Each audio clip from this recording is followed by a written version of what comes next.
yoshlarimizga yosh ijrochilarning mahorati, iste'dodi va qobiliyatini namoyon etish, ularning ijrochilik ko'nikmalarini yanada rivojlantirish, yosh ijodkorlarni yuksak darajaga ko'tarish, milliy san'atimizni dunyo sahnalariga olib chiqish, havaskor va professional ijodkorlarni rag'batlantirish hamda ularning ijodini keng targ'ib qilish maqsadida an'anaviy tarzda tashkil etilayotgan Bo'zatov Fest Respublika yoshlar ovozi tanlovining Buxoro viloyat bosqichida tuman shahar bosqichida g'olib bo'lgan yosh ijrochilar ishtirok etdi.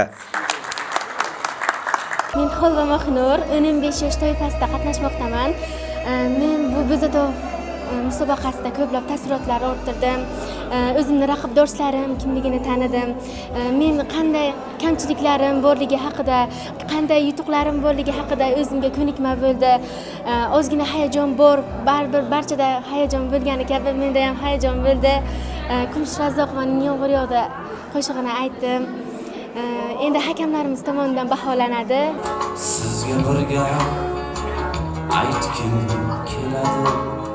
Buxoro yoshlar markazining muhtasham sahnasida 10 yoshdan 30 yoshgacha bo'lgan 3 yosh toifasi va baxshichilik, an'anaviy ijro, opera, estrada yo'nalishlarida o'z mahoratlarini namoyon etishdi.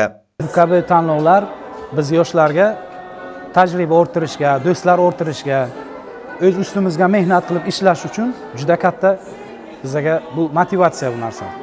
Ma'lumot uchun joriy yilgi 5 tashabbus olimpiadasining 29 ta tanlovlarida Buxoro viloyatining 650 mingdan ortiq yoshlari qamrab olinib, shulardan Bo'zatov Fest yoshlar festivali eng ko'p yoshlar qiziqish bildirgan tanlov hisoblanadi. Tuman shahar bosqichida 50 mingdan ortiq yoshlar o'zlarining shu tanlovda ishtirok etishlarini bildirishgan.